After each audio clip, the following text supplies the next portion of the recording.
What's up, everybody, and welcome back to Ohio Sports Talk. Had to drop the new intro for Memorial Day weekend.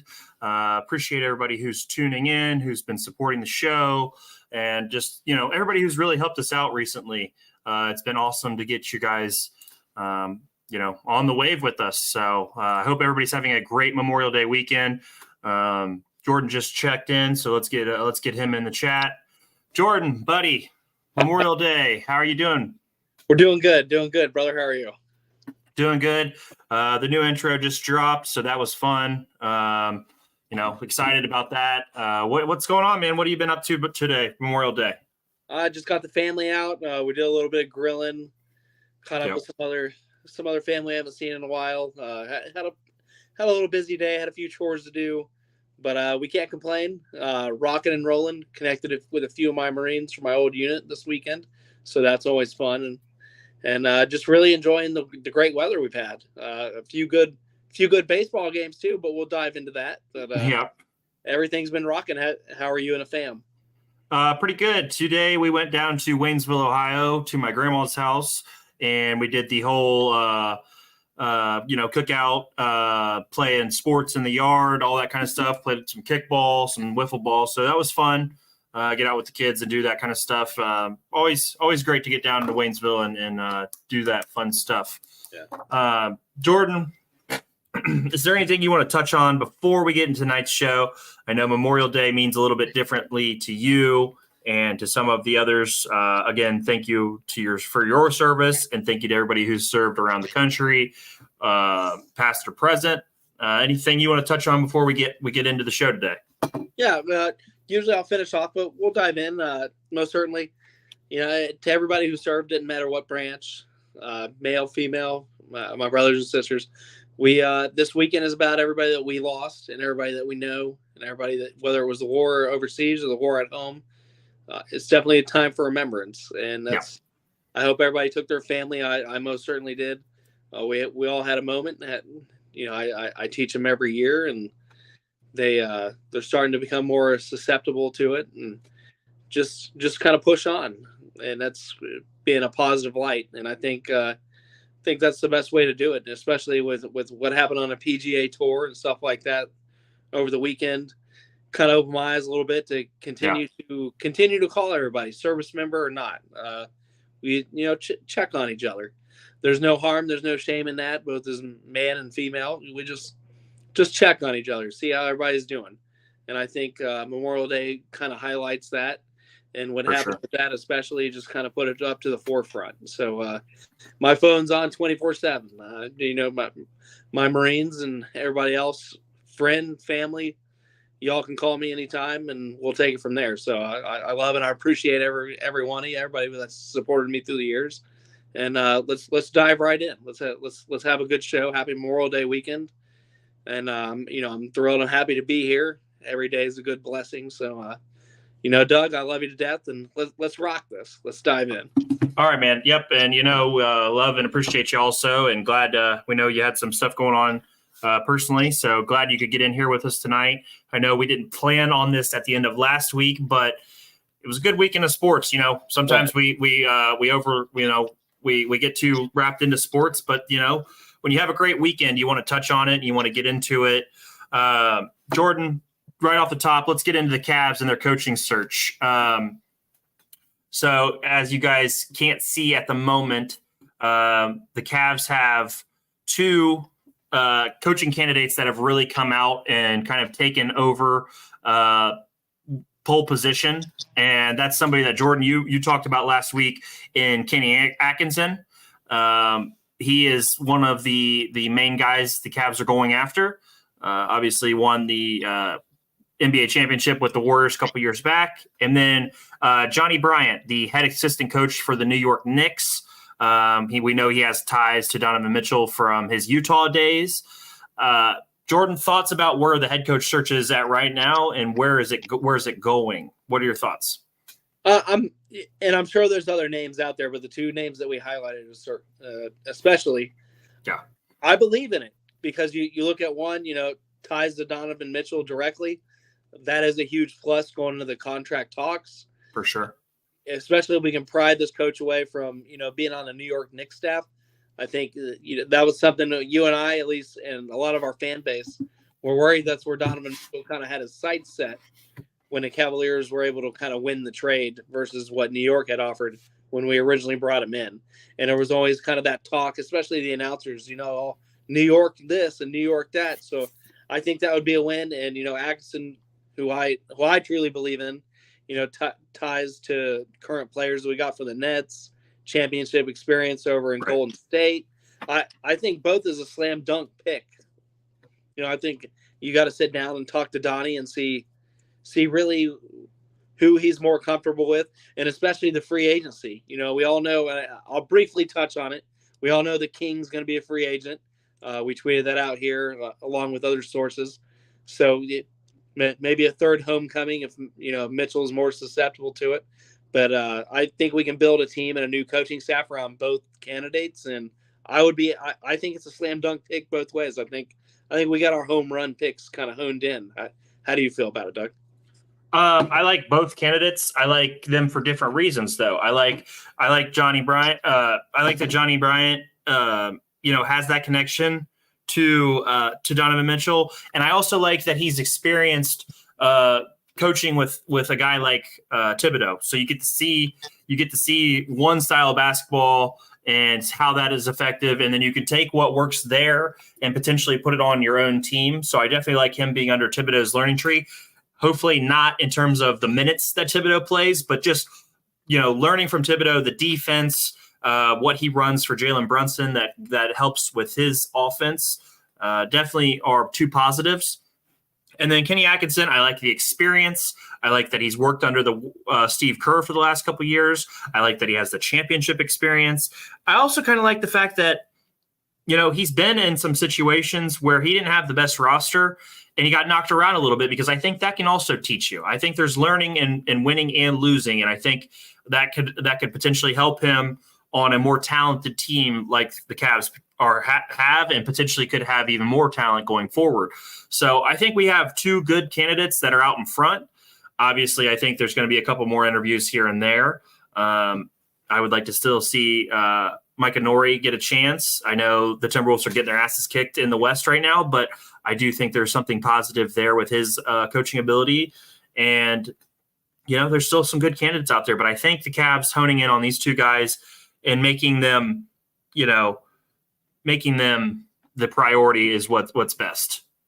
So right now, I think all eyes are on the coaching search and all eyes are on Donnie's contract. And can we get that big $200+ million contract signed? And then, once that domino falls, or the coach domino falls, I think we can see where the rest of it's going to go. Is Garland going to be here? Is Allen going to be here?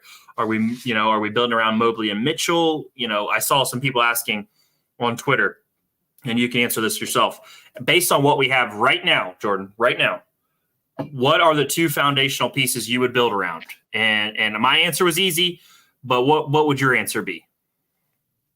Well, obviously, my first answer is going to be Evan Mobley. We spent high draft capital.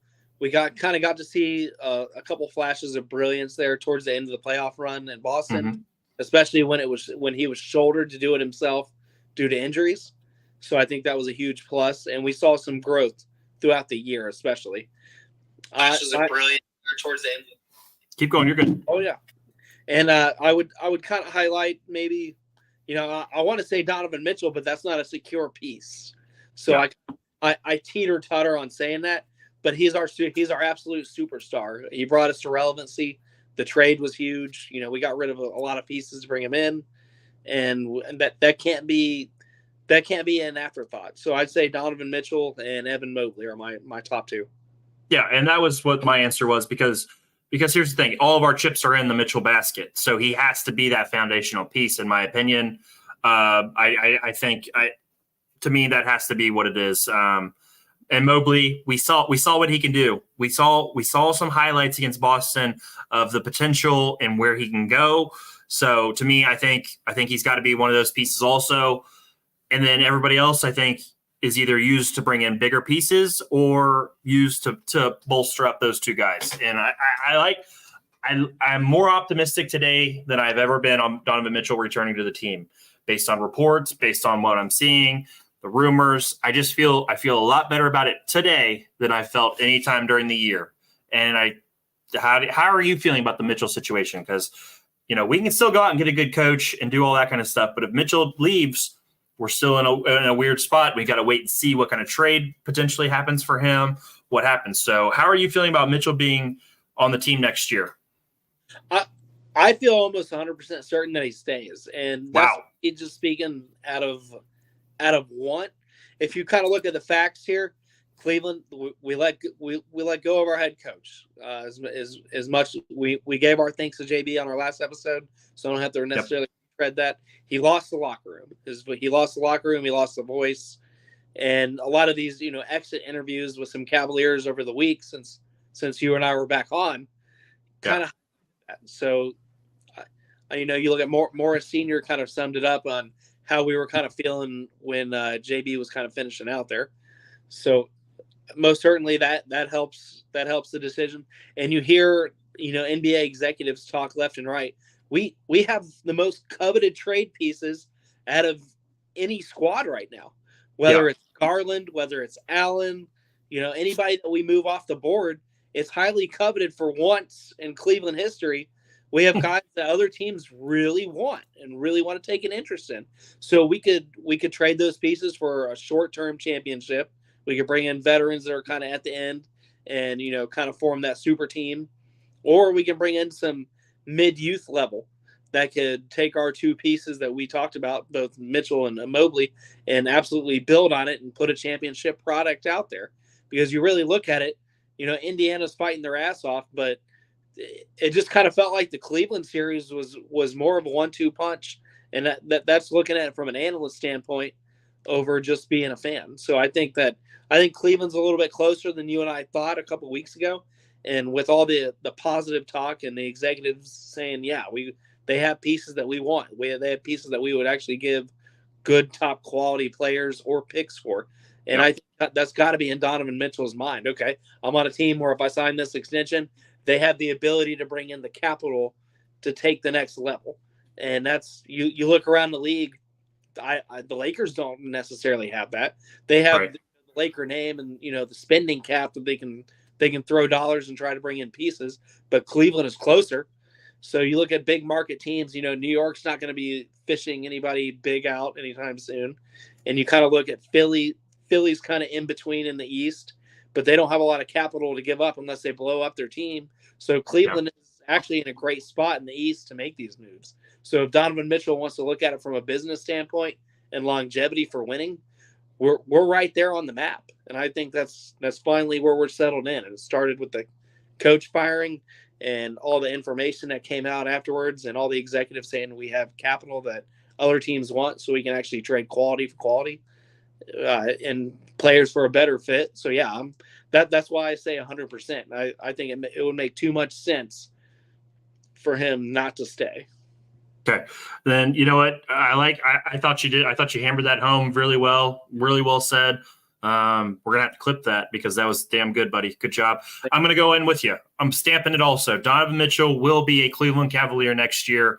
I have a lot of confidence, and after listening to you talk it out, next year, Donovan Mitchell will be in Cleveland, and we will be contending for an Eastern Conference Finals. I'm with you all in on that. So, well said, buddy. So just go Cavs, and we'll obviously keep our ear to the grindstone, and just see what happens with this roster because we have good players, and like you said, we have guys that have good trade value right now. There's no reason this team cannot compete for a championship next year. Eastern Conference Finals championship, be right in the mix. So, Jordan, let's move on though. The Cincinnati Reds have won 4 games in a row, a massive sweep over the Dodgers this weekend, and then today we beat the Cardinals 3-1. Jordan, I saw a stat today, and this is the weird thing about scheduling in baseball. We had not played an NL Central Division opponent in over 41 games. And then our next 23 of our, well, not counting, so 22 out of our next 30 games are all against the NL Central. the scheduling in baseball is so weird. But let's talk about the positives. The Reds get another win. The bats woke up this past week. Maybe we got to Memorial Day weekend and everybody's like, hey, it's time. A little momentum going our way, Jordan. A little momentum can go a long way. We're hearing TJ Friedel might be back sooner than later. Obviously, Matt McClain is coming down the tubes eventually. We're starting to round into form here potentially. What are your thoughts, buddy? 4 straight, 3 against the Dodgers, 1 today against the Cardinals. Cardinals are above us by 2 games in the NL Central. Thoughts? I'm going to break it down. I think David. I'm going to point my compass to David Bell first, and we hammer him, and I believe rightfully so. I'm not going to be apologetic for anything we've said in the past, but showing a little bit of emotion. A couple of games ago during the losing streak, a guy gets hit in the hand again. He finally shows emotion. He goes into the dugout. He finally does what we want him to do instead of just giving the same old, "Oh, we're okay. We're playing we're doing our best." He finally showed some fucking emotion, and from there on out, from that was kind of the turning point. And then the Reds have found different ways to win. We took the Dodgers. We won with the long ball. We outscored them, and then Hunter Green took them out, and we beat them in a pitching duel, which was absolutely brilliant. Anybody who caught any part of that game that was on Fox, so you didn't need you didn't need the illegal stream, you didn't need Bally Sports, fuck Bally Sports on the side. We were able to actually kind of watch our hometown Reds for once, and Hunter Green throw absolute gorgeous pitches at the end. He was at pitch 106, and he threw it 105 miles an hour to close out the bottom of the 6th, and it was beautiful. It was a beautiful pitching duel to watch, and that's how you beat quality teams like the LA Dodgers, who have mountains of money to spend over just about anybody in the NL in the National League period. So that's great to see. Then we saw manufacture runs. We didn't get the long ball going, but we saw Ellie Deli Cruz take walks and be patient in the batter's box. We saw guys lay down bunts that were successful to move batters to second base and third base. So it's just finally seeing complete games. We saw the bullpen come out and finally give us 3 innings of quality baseball. The last 2 games, that's something the Reds just haven't had. We've either had long balls working, some manufactured runs, or just shitty pitching. So to see it all finally come together in one foundational piece and a beautiful product these last 4 games, Doug, I think we hit the corner. And like you said, the health is coming back. Guys are on rehab assignment. We got guys in single A, triple A, triple high A. Like we're right there. If we can continue this momentum, especially in NL Central play, we could be talking a whole nother conversation in about 2 weeks, brother. So well said. Shout out to Hunter Green in his last 5 starts. I believe he's got like a mid-2 ERA, which is impressive as hell. He's not won all those games. He's not always finished all those games, but he's throwing good ball right now. That start against the Dodgers was phenomenal. He was battling his ass off, and like you said, late in the 6th inning, he was pumping out gas. Now I doubt he hit 105. I think maybe the gun got a little juice there, but he was firing that damn ball in there, and he was pitching his ass off, and I appreciate the hell out of that. Like you said, the bullpen, manufactures, Suter, Martinez, and Spires combined, and then Alexis Diaz combined for 5-hitter against the Dodgers. That's crazy having your bullpen go out there and pitch that kind of game. Impressive stuff. And then today, Nick Lodolo comes off the 10-day DL or maybe 15, comes off, and he gives up an early home run. Didn't let it phase him. Came out through 5 1/3 innings, 1-run ball. Probably could have had another strikeout or 2. The umpire was a little loose on the corners, on the edges, but Candelario, who's been hitting much better recently, put a nice home run out there. And then the Reds, manufacture a couple other runs like we've been talking about and come out with a big win, another big win. That's Will Benson, slowly getting that batting average back close to 200. These guys are battling, and that's what we loved about these guys. It was that never quit. It was that young guys trying to make everything happen and doing everything they can to win ball games. And that's what this team's starting to feel like. Fun baseball this past weekend. but let's not let it just be a weekend. It can't just be the damn weekend. It's got to be a continued success. And tomorrow, the Reds have another chance at that to make it 5 straight. 6:40 tomorrow. Kyle Gibson versus Andrew Abbott. Andrew Abbott, he's having a good season. Needs some help with the runs. We need to give him some runs. Kyle Gibson, 3.8 ERA. Has a tendency to walk a little bit, so let's maybe be a little patient tomorrow. And let's get Andrew Abbott some damn support, guys. And let's keep this winning streak going. It's fun when this team is battling their asses off, and that's what we've seen this past weekend. And I'm really proud of them, and let's get the health. The health, man. We're getting closer and closer into seeing what this team potentially could be. Matt McClain, when he comes back, I think, that's when, Thanos put the last Infinity Gauntlet or the Infinity Stone in, and you know what I mean? Like, let's get to that point all healthy, and let's see what these guys can be. And obviously, I'm drawing a blank. The guy who did the steroids. He'll be back eventually. We're getting closer to that 70 game mark. Yeah. We're at 54 games. He's got 16 more games. Marte. But we're getting closer and closer to getting back, and that's it. And that's what I want to see. I want to see if this team can compete when they're healthy. And if we win a couple more games, steal a couple more of these series, we're going to play meaningful baseball with a full roster. And that's all you can really ask for right now. Anything else you want to touch on with the Reds? It was a damn good weekend for us. No, I just hope we can build off of it. Like you said, you nailed it on the head. If they can build off of it and continue to, win in every way possible. Well, one night we got to hit the long ball. One night we got to play, manufacture and bunt and move and steal and take walks. Then the next night is just a beautiful pitching tool. Like if they can keep that formula going, I think that, the sky's the limit, because we've always had the roster, Doug. It's just getting these guys on the same page, getting everybody healthy at the same time, and getting some motivated fucking coaching from the dugout. And I think if that continues, like I said, that the Reds are going to be in an interesting conversation in the next 2 weeks.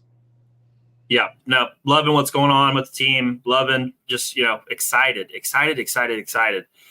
Jordan, let's transition, though, into something that we're paying closer attention to than we ever have before. FC Cincinnati.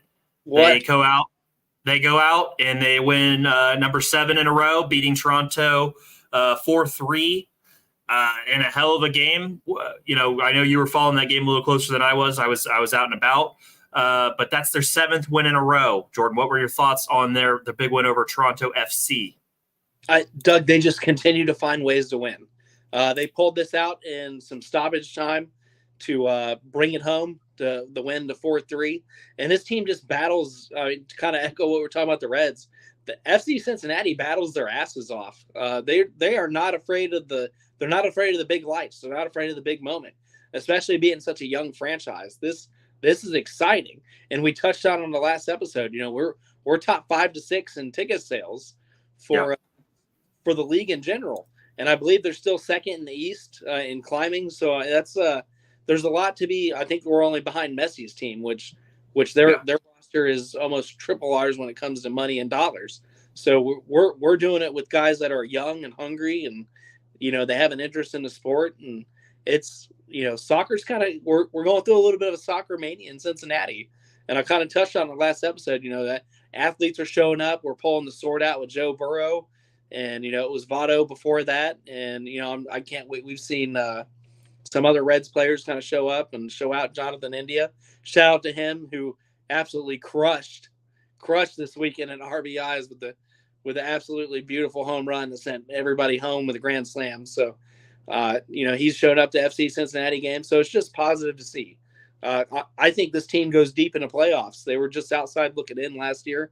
And if they keep this momentum and mostly health, because soccer is a lot of health. It's a lot of running on those legs, a lot of running on those muscles. They take a little more contact than we give them credit for. But I think FC Cincinnati is right there, Doug, especially as a new franchise. Like you said, in the East right now, they are a point behind Messi's Inter Milan team. They have same amount of losses, one less draw, but where Messi and the gang get them is that goal differential. They're plus 17. FC Cincinnati is plus 9. But, you're right there. You're right right there with a really damn good team. Looks like Acosta is at 7 goals right now. That's good for 9th in the league. And then in points, he is also right in the leaderboard for points. So, they're right there. They're battling. And in terms of assists, he's 2nd in the league in assists with 11. So Acosta's been playing fantastic football, soccer, however you want to go about it. But this is fun. It's fun to have, a nice team, a good, talented team like FC Cincinnati up there battling with some of the big dogs. I mean, you think about Inter Milan has Messi, they have Luis Suarez.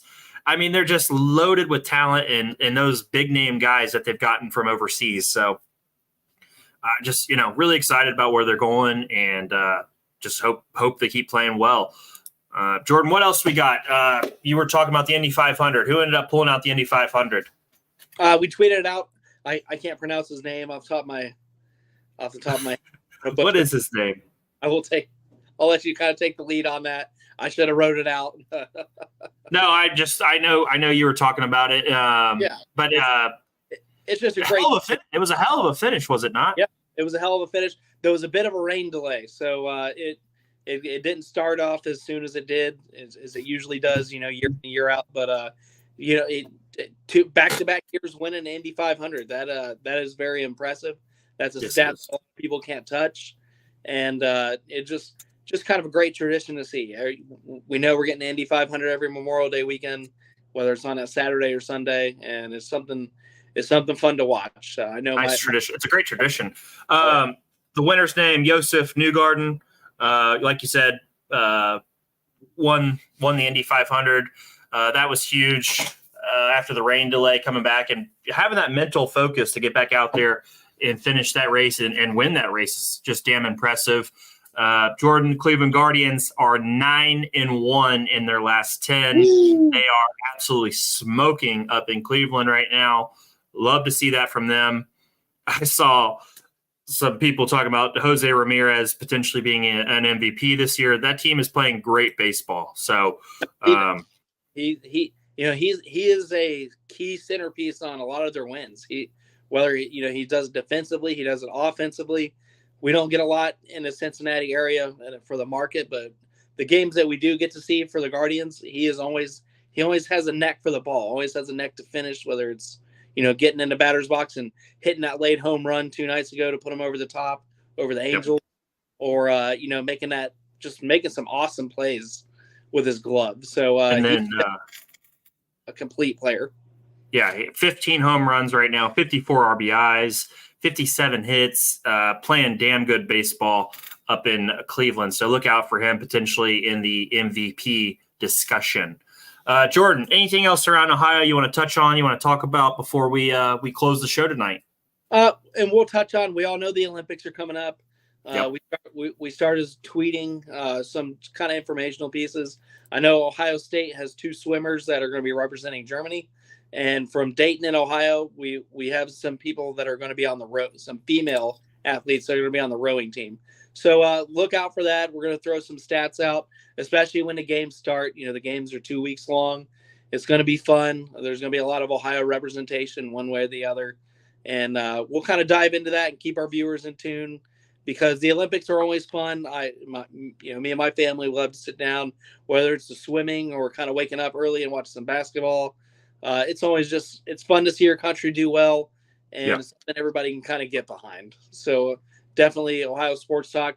We won't go exclusively for those 2 weeks, but we'll touch on it quite a bit, and it's going to be a fun ride. So, be ready for some Olympic content, and you can flip to us now that you know that. So definitely be on the lookout. I think it's going to be fun. Yep. No, good. Well said. Jordan, we're about 3 months away from Ohio State football. We'll start getting into that a little bit more as some of that progresses. Can't wait to get into the predictions, doing all that fun stuff. That's gonna be a lot of damn fun. Every Thursday night talking Saturday game, getting on Monday recapping. Shout out to everybody who's in here. We've got 87 watching. Thank you all. Check us out. We're on Instagram. We're on Facebook. We are on TikTok now. TikTok is going pretty well. It's just fun making the short videos and doing that kind of stuff and chopping up some of the show and putting it on there. So we are expanding our horizons. YouTube, of course, all those different places. I want to thank you guys for your support. Thank you for the feedback, the interactions. It's been really great for us both. And, Jordan, we'll be back on Thursday night at 9:00. We will be talking the Reds. We might get some updates on Cleveland, the Cavs. You never know what's going to happen. FC Cincinnati has a game Wednesday night. So there's a lot going on in the world of sports, and we can't wait to talk to you about it again on Thursday. So, Jordan, love you, buddy. Love you, guys. I'm Doug. That's Jordan, and this has been Ohio Sports Talk, and we will see you on Thursday night.